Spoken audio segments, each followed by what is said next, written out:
AHY hati-hati, jangan coba-coba bermain api, nanti kebakar rumah sendiri.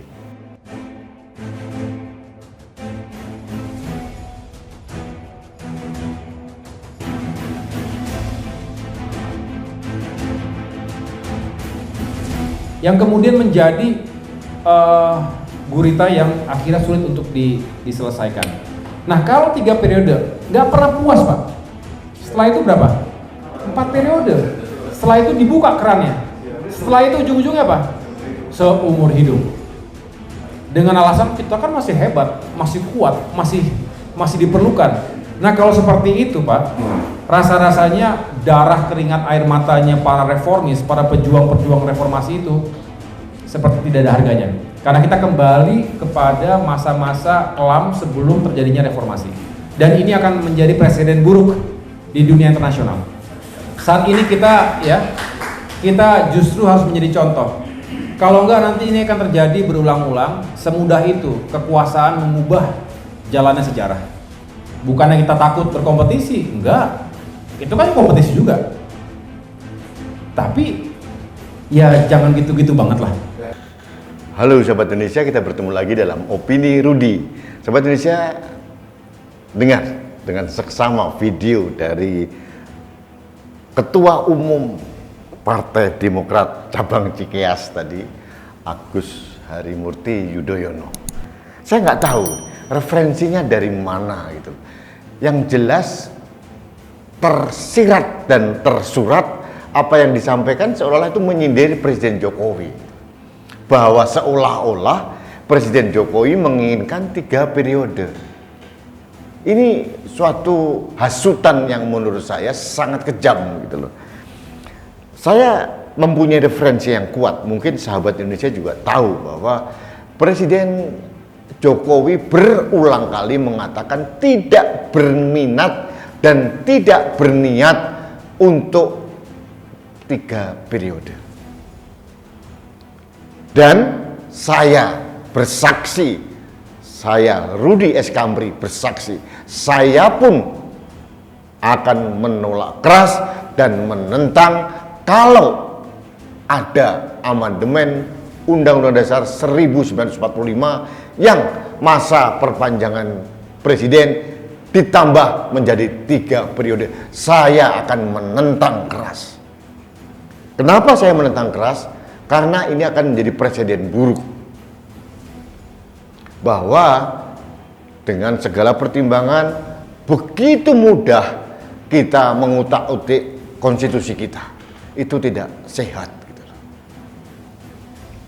Konstitusi kita itu adalah dokumen atau panduan kebangsaan yang sangat sakral. Jangan mudah diubah, kemudian dirubah, kemudian diotak-atik dan sebagainya dan sebagainya.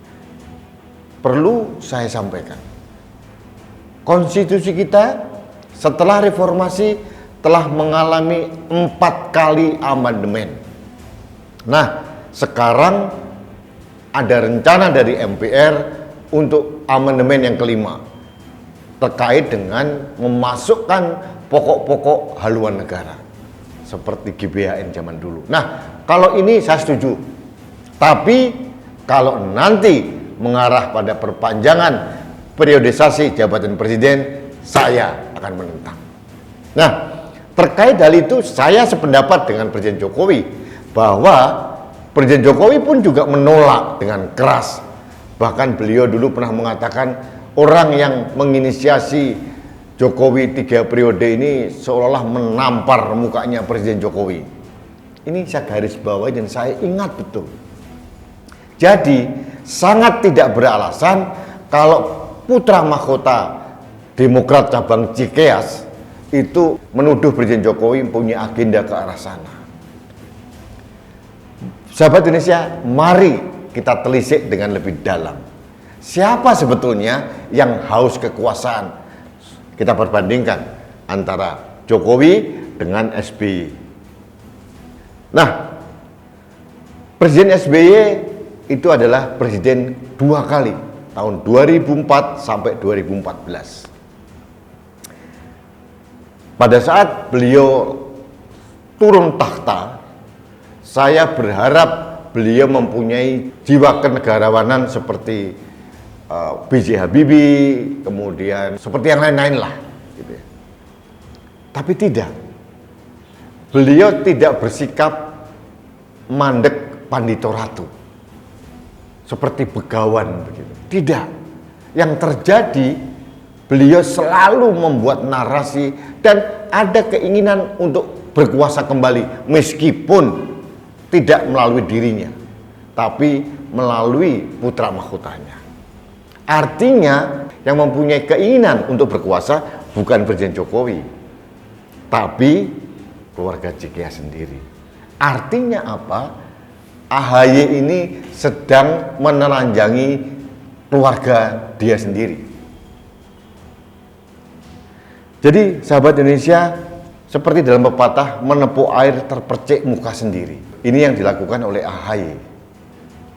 Jadi hati-hati Mas Pangeran muda dari Cikeas, hati-hati membangun narasi, hati-hati menghasut orang, jangan sampai itu akan menimbulkan kegaduhan.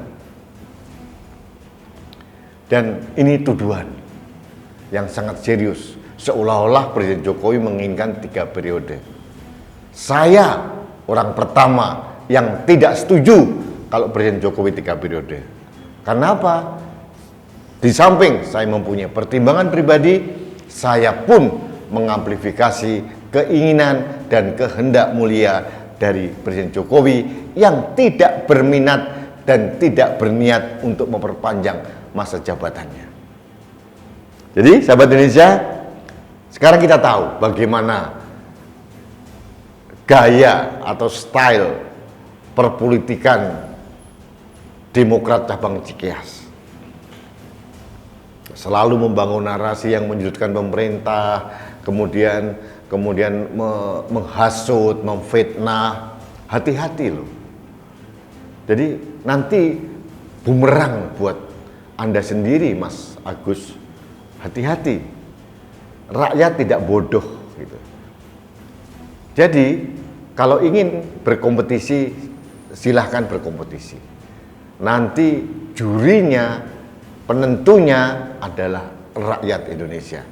Apakah keluarga Cikeas masih diterima atau tidak? Nanti waktu yang akan membuktikan. Jadi sekali lagi saya katakan, AHY hati-hati. Jangan coba-coba bermain api, nanti kebakar rumah sendiri. Baik sahabat Indonesia, demikian opini singkat saya terkait dengan narasi yang dibangun oleh Agus Harimurti Yudhoyono, Ketua Umum Partai Demokrat Cabang Cikeas. Mudah-mudahan ini menjadi pelajaran buat kita untuk hati-hati membangun narasi di ruang publik. Baik sahabat Indonesia, tetap saya mengajak Anda untuk taat protokol kesehatan, karena untuk melindungi kita, melindungi keluarga kita, dan melindungi sekitar kita. Salah satunya dengan menggunakan masker, karena masker saya melindungi Anda, masker Anda melindungi saya, masker kita melindungi Indonesia. Salam satu Indonesia, salam budaya Nusantara, salam toleransi, salam sehat untuk Indonesia. Saya Rudi S. Kamri.